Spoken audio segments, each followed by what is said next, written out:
Praise the lord precious saints. మేము వెళ్ళే చర్చ్లో అంతకుముందు ఒక బైబిల్ కాలేజ్ ఉండేది. ఆ చర్చిలో ఒక 6-7 మంది జూనియర్ పాస్టర్స్ ఉండేవాళ్ళు. ఆ చర్చి సీనియర్ పాస్టర్ వాళ్ళు ఆ చర్చిని స్థాపించారు. అందులో బైబిల్ కాలేజ్ ఉంది, ఇంకా స్కూల్స్ ఉన్నాయి. అదొక పెద్ద యూనివర్సిటీ లాగా ఉంటుంది. ఒక వెలుగు వెలిగింది. తర్వాత ఏమైందంటే ఆ బైబిల్ కాలేజ్లో పిల్లలు లేకుండానంట. సో వాళ్ళు ఏమని డిసైడ్ అయ్యారంటే బైబిల్ కాలేజ్ని మూసేద్దామని. అంటే ఏంటి, ఇక్కడ మనకి ఏం అర్థమవుతుంది, పాస్టర్ ట్రైనింగ్కి పాస్టర్లు లేరు, అది వీళ్ళకి జీతాలు ఇస్తున్నారు, వేస్ట్ అయిపోతున్నాయి. సో వాళ్ళు ఏమన్నారంటే నెక్స్ట్ ఇయర్ పిల్లలు కానీ రాకపోతే అప్పటికే 2-3 ఉన్నారు, వాళ్ళకే 10 మంది టీచర్లు ఉన్నారు.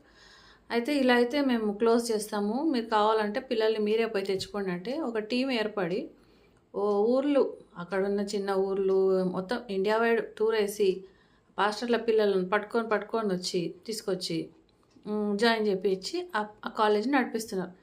దీనివల్ల నాకేం అర్థమైందంటే కాలింగ్ లేకుండా ఫోర్స్ చేసి బ్లాక్మెయిల్ చేసి పిల్లల్ని తీసుకొచ్చి పాస్టర్లను చేపిస్తున్నారు. అందులో జెంట్స్ పాస్టర్లు లేరు, ఎక్కువ లేడీ గర్ల్సే వస్తున్నారు చదువుకోవడం ఆఫ్టర్ ఇంటర్ అన్నట్టు, అది బీటీహెచ్. సో చూడండి, అసలు అలాంటి పరిస్థితులు ఉన్నాయి. మనం ఈ పాస్టర్లు ఎంత గుడ్డిగా నమ్ముతున్నామంటే వాళ్ళు అసలు కాలింగే లేదు. నేను రాను మొర్రో అంటుంటే వాళ్ళ పేరెంట్స్, ఆ చర్చ్ వాళ్ళు వీళ్ళు కలిసి వాళ్ళను అక్కడ దొబ్బడం ద్వారా వాళ్ళు వచ్చి వాళ్ళు ఇష్టం లేకుండా సగం హాఫ్ మంత్స్ తోటి పనిచేస్తుంటాడు. ప్లస్ వాళ్ళు ఏం చేస్తున్నారంటే సతానికి అమ్ముడుపోతున్నారు అంతే. ఓన్లీ ఫర్ లైవ్లీహుడ్ దగ్గర వస్తున్నారు.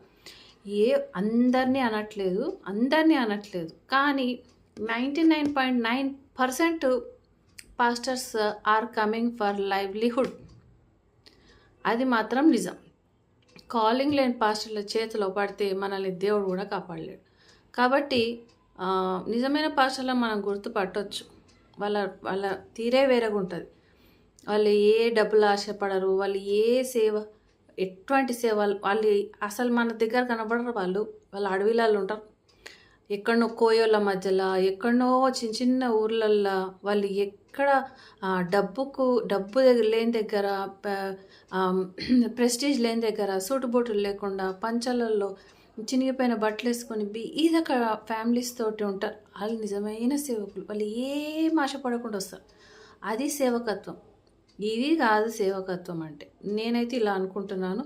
దేవుడు మనందరికీ కూడా కృపను అనుగ్రహించును గాక. దేవుడు మనల్ని కాపాడును గాక. ఆమెన్.